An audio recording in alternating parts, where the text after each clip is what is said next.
नमस्कार दोस्तों, स्वागत है आपके अपने YouTube चैनल पर। आज हम बात करेंगे एक ऐसी घटना की जिसने पूरे दुनिया को हिलाकर रख दिया है। 17 सितंबर को लेबनान में हुए पेजर और वॉकी टॉकी ब्लास्ट ने न केवल सैकड़ों लोगों की जान ली, बल्कि इससे एक बड़ी साजिश का भी खुलासा हुआ। क्या इस घटना के पीछे इजराइल और हिजबुल्लाह के बीच संघर्ष है और कैसे यह हमला किया गया? आइए जानते हैं इस पूरी घटना की सच्चाई। मंगलवार 17 सितंबर को लेबनान और सीरिया में हिजबुल्लाह के सैकड़ों सदस्यों के पेजर्स एक साथ विस्फोटित हो गए। इस भयानक घटना में कम से कम 12 लोगों की मौत हुई, जिनमें 2 छोटे बच्चे भी शामिल थे।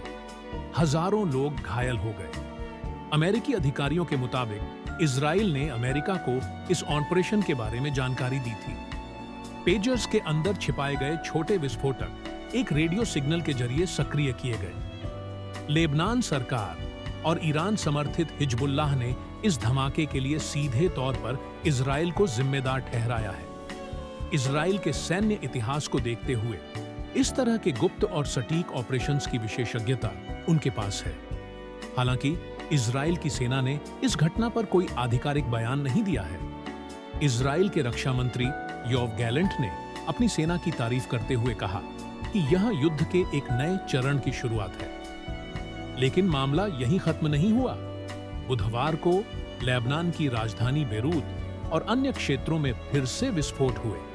ये धमाके एक ऐसे समय पर हुए जब लोग मंगलवार के धमाके में मारे गए हिजबुल्लाह के 3 सदस्यों और एक बच्चे के अंतिम संस्कार में मौजूद थे। इस हमले में कम से कम 25 लोग मारे गए और 600 से अधिक लोग घायल हो गए। हिजबुल्लाह के नेता हसन नसरल्लाह ने इन हमलों को संगठन के खिलाफ भारी चोट कहा और कहा कि इजराइल ने एक लाल रेखा पार कर ली है। नसरल्लाह ने वादा किया कि हिजबुल्लाह इस हमले का बदला लेगा और इजराइल के उत्तरी क्षेत्रों पर अपने हमलों को जारी रखेगा। उन्होंने यह भी कहा कि संगठन इस बात की जांच कर रहा है कि कैसे यह बम लगाए गए और विस्फोट किए गए। यह धमाके बहुत ही सटीक तरीके से किए गए थे। हिजबुल्लाह लंबे समय से पेजर्स का इस्तेमाल करता आ रहा है, क्योंकि यह मोबाइल फोन की तुलना में कम जोखिम भरा होता है। पेजर्स का तकनीक सरल होती है और इजरायली इलेक्ट्रॉनिक निगरानी से बचने का एक साधन मानी जाती है।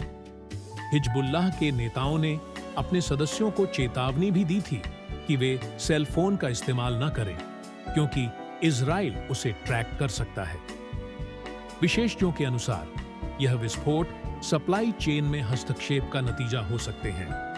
पेजर्स के अंदर छोटे विस्फोटक उपकरण पहले से लगाए गए थे और फिर एक रेडियो सिग्नल के जरिए एक साथ सक्रिय किए गए। ब्रिटिश सेना के एक पूर्व विस्फोटक विशेषज्ञ ने बताया कि एक पेजर में पहले से ही 3 मुख्य घटक होते हैं: एक बैटरी, एक कंटेनर और एक ट्रिगरिंग डिवाइस। ऐसे में केवल विस्फोटक चार्ज और डेटोनेटर जोड़ने की जरूरत होती है।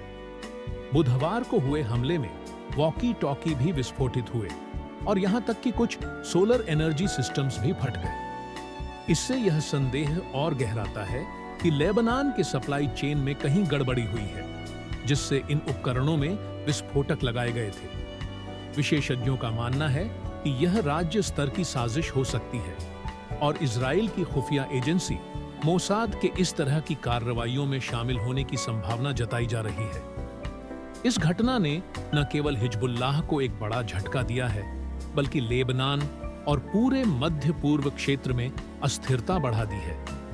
यह स्पष्ट नहीं है कि इस तरह के और हमले होंगे या नहीं, लेकिन एक बात साफ है, इजराइल और हिजबुल्लाह के बीच तनाव अब और गहरा गया है।